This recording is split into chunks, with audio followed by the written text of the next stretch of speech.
सबसे कीमती होता है मेरी माँ मेरी बहनों हमारा चरित्र। सबसे कीमती क्या होता है? कपड़े का दाग छूट जाएगा, पर चरित्र पर एक बार दाग लग जाए तो वह नहीं छूटेगा। मर जाना अच्छा है मेरी माँ, पर चरित्रहीन होकर जिंदा रहना अच्छा नहीं है। इसीलिए अपने चरित्र को ना बिगड़ने देना। चरित्र लड़कों के लिए भी जरूरी है और चरित्र लड़कियों के लिए भी जरूरी है, जिसे आपकी भाषा में करैक्टर कहते हैं। आज समाज में व्यक्ति की पूजा नहीं होती है, बल्कि उसके चरित्र की पूजा होती है। और आज आपको बताऊं, पहले के पढ़े लिखे लोग ना, जो पहले पढ़े लिखे लोग थे, पहले की शिक्षा में उनका चरित्र मजबूत किया जाता था। और आज जितने भी पढ़े लिखे हैं, जितने का अर्थ होता है बहुत लोग, जिसमें सारे लोगों को हम नहीं कह सकते। इसमें से बहुत लोग ऐसे हैं पढ़े लिखे, जो पढ़ाई लिखाई करने के बहाने अपना चरित्र बिगाड़ लेते हैं। लड़कियां पढ़ने जाती हैं और देखा तो पता चला कि किसी लड़के के संग घूम रही है। लड़का पढ़ने गया, हॉस्टल में रहता है, तब वह किसी लड़की के संग रहता है। रिलेशनशिप में रहने लगे आजकल लड़के कि पढ़ने गए हैं। अरे ये लोग पढ़ते कम हैं और अपना चरित्र ज्यादा बिगाड़ रहे हैं। पहले की पढ़ाई ऐसी नहीं थी मेरी माँ। पहले तो बच्चे पढ़ते थे और पढ़कर चरित्रवान होते थे, और आजकल पढ़ते हैं, पढ़कर चरित्र बिगाड़कर घर आ जाते हैं। इनका चरित्र वही बिगड़ जाता है पढ़ने के नाम पर। आज लड़कियां हॉस्टल में रहती हैं पढ़ने के लिए, और माँ बाप कहते हैं पढ़ने गई है। अरे भाई जरा जाकर देखो तो, 7 बजे रात्रि को किसी लड़के के साथ बैठी मिलती है। आपने नहीं देखा? नहीं देखा? देखा है आपने। मुंबई में आप चले जाना समुद्र के किनारे, लड़का लड़की मधुमक्खी की तरह मिलते हैं आपको। बोलो हाँ या ना। दिल्ली चले जाओ, वहाँ पार्कों में जाकर देखो, लड़का लड़की के सिवा शायद वो पार्क ही लड़का लड़कियों के लिए बनाया गया है। ऐसा महसूस होता है दोनों एक साथ बैठे हैं रात में किसी पेड़ की छांव में। वो अकेला एकांत ढूंढ रहे हैं, बैठे हैं। लो देख लो, ये पढ़ने आए हैं, ये पीएचडी चल रही है इनकी। ऐसे ये पीएचडी कर रहे हैं, पढ़ रहे हैं, अच्छे घर के लोग हैं, पढ़ने आए हैं। और माँ बाप कहते हैं कि पढ़ने गई है हमारी छोरी, तो पढ़ रही है या क्या कर रही है ये जरा तुम भी तो जाकर देख लो, तुम भी तो मुआयना कर लो। आखिरकार तुम बाप हो। हाँ, तुम्हारा बेटा पढ़ रहा है, जाकर देख लो क्या कर रहा है वो।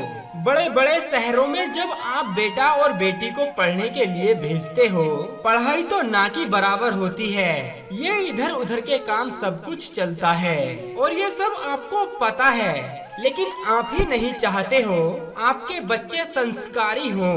तो फिर इसमें हर्ज क्या है? जब आप ही नहीं चाहोगे तो दूसरा चाहेगा भी तो क्या होगा? जब माँ बाप ही नहीं उनके लिए एक्शन ले रहे हैं सही रास्ता, भाई आपका बेटा पढ़ भी जाए, पढ़ा लिखा भी हो और उसका चरित्र भी मजबूत हो, तो इसमें हर्ज क्या है? इसमें तुम्हारा या उसका क्या नुकसान है? जितना संसार का भोग भोगना है तो उसे आप भोगो, कौन तुम्हें मना करता है? पर मेरे भाई शादी तो हो जाने दो।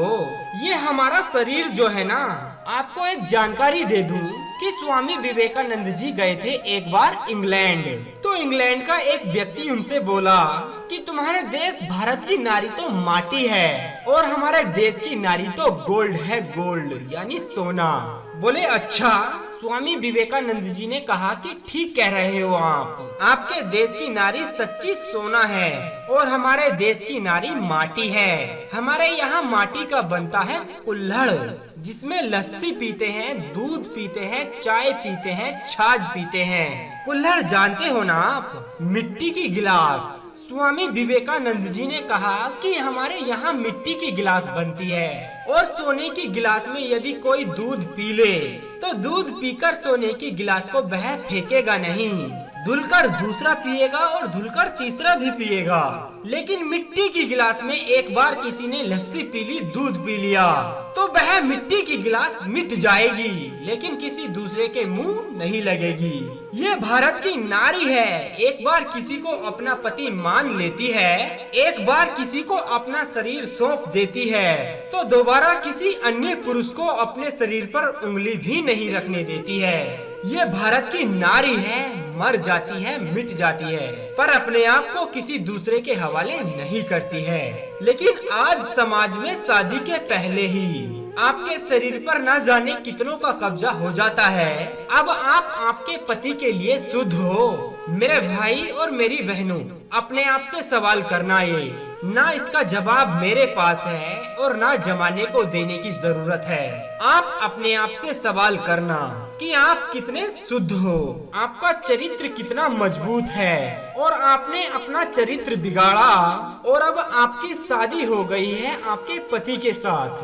जब आप कभी अकेले में बैठकर सोचोगे ना, तो आपको ये डिसीजन गलत नजर आएगा कि मैंने गलती की। मेरे दोस्त, आज जो हम आपसे कह रहे हैं ना, वो एक ना एक दिन आपके जहन में जरूर आएगा। इसीलिए ये शरीर माटी है, मिट जाएगा, लेकिन अपने पति के सिवा इस शरीर पर किसी और का अधिकार नहीं है।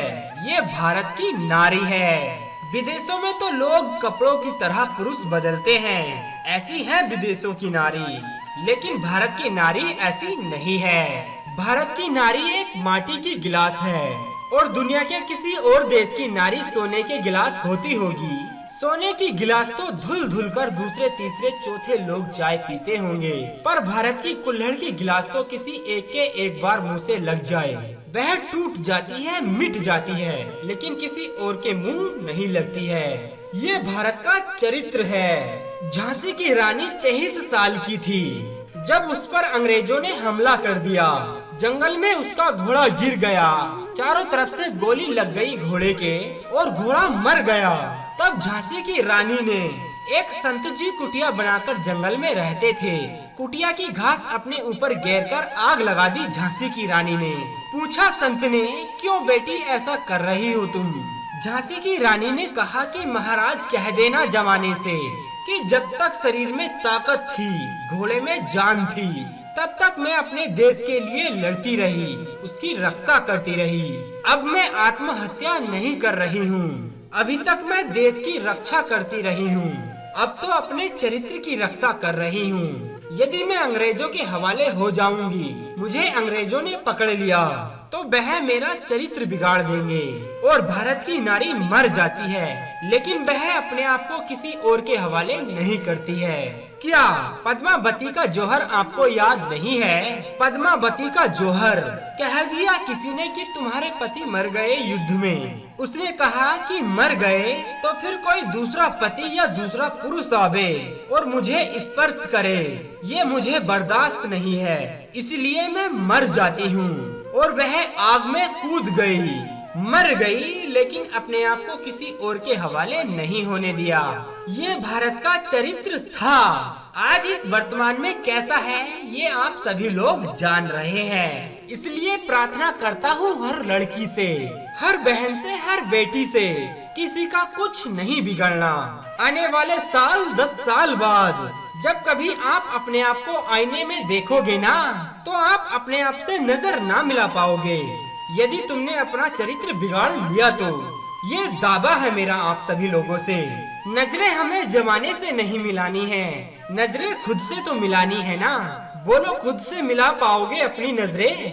हम नहीं जानते कि आप कैसे हैं, पड़ोसी नहीं जानता है कि आप कैसे हैं। माना चलो तुमने अपने माँ बाप की आंखों में धूल झोंक दी, इसमें कोई बात नहीं।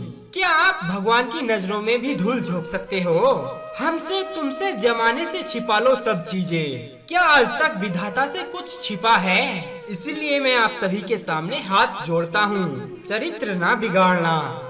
मेरे भाई, दुनिया में हर चीज का इलाज है, पर चरित्र बिगड़ जाए इसका कोई इलाज नहीं है। इसीलिए मर्जी है अब आपकी।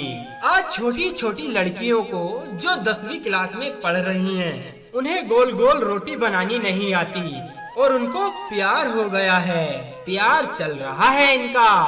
तो दोस्तों, कैसा लगा आज का हमारा यह वीडियो? आप हमें अपने अनमोल से कमेंट में लिखकर जरूर बताना और वीडियो को लाइक करके अपना प्यार हमें जरूर दीजिएगा। साथ ही आगे और भी ऐसे ही वीडियोस देखने के लिए आप हमारे चैनल को सब्सक्राइब करना ना भूलें। तो अब दीजिए हमें इजाजत, ताकि हम आप सभी के लिए एक और ऐसी ही अनसुनी व रोचक जानकारी को ढूंढ कर ला सकें। तब तक के लिए आप अपना ध्यान रखिए और हमेशा मुस्कुराते रहिए।